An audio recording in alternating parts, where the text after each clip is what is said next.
Sasa wale watu ambao kwenye ministry wanapomkalisha sasa haya tunasikia haya vipi? Nasema hayo niacheni mimi na Mungu. Ninyi hamnaji kuuliza, hamna mambo kuuliza. Sasa wewe ni mshirika na tayari mtu tayari ndio askofu mwenyewe, ndio mtume mwenyewe, ndio nabii mwenyewe. Yaani wewe una haki gani ya kumuuliza kwamba wewe unasikia wewe ni mzinzi? Unaweza kumnyoshia kidole mtu kisha nini? Unasema kwamba imeandikwa usinyoshe kidole mpaka mafuta wa Bwana. Kwa hili mniachie mimi na Mungu wangu. Hello? Lakini kama uko ndani ya mfumo wa jifungutu, hamna jambo kwa mafuta, mpaka mafuta sawa. Lakini wapo waliopaka mafuta pia wakusaidie. Mimi nimepaka mafuta, niwe mchungaji. Lakini kuna waliopaka mafuta ili nikienda vibaya wanisaidie nisipotee. Na nisipoteze kanisa. Haleluya.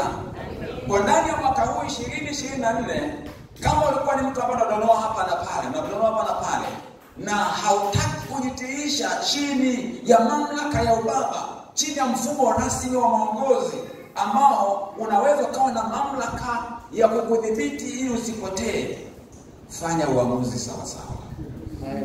Ukae sawa sawa. Amen. Uwe mfuasi mzuri wa Yesu, na unakuwa mfuasi mzuri wa Yesu kwa kuwa chini ya wale ambao Yesu amewaamini, amewaweka kwenye uongozi. Utazaa matunda yale ambayo Bwana Yesu anataka uyazae. Matunda ya utumishi, tunda la Roho na matunda mengine. Maana kwamba utakuwa ni mtu ni productive. Makusudi ya Mungu katika maisha yako yatatimia. Na kuhakikisha hakuna namna nyingine, usalama wako ni kuwa hivyo.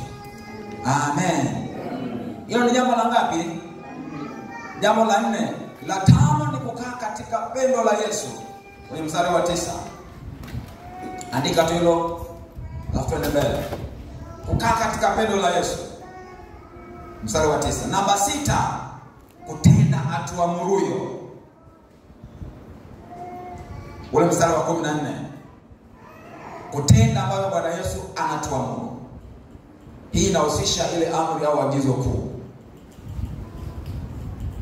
Lakini namba 7 ni kupendana sisi kwa sisi. Kupendana sisi kwa sisi. Mstari wa 11 na mstari wa 17. Kupendana sisi kwa sisi kunadumisha ushirika miongoni mwetu. Tunakuwa na mahusiano mazuri miongoni mwetu wenyewe na tunahudumiana kwa ufanisi zaidi. Maana Mungu ameagiza kwamba tunatakiwa kuhudumiana. Kwa hiyo upendo unatuunganisha, unatufanya iwe rahisi kuhudumiana sisi kwa sisi vizuri. Hayo ni mambo 7 ambayo yatatufanya sisi tuweze kuwa wenye msaada.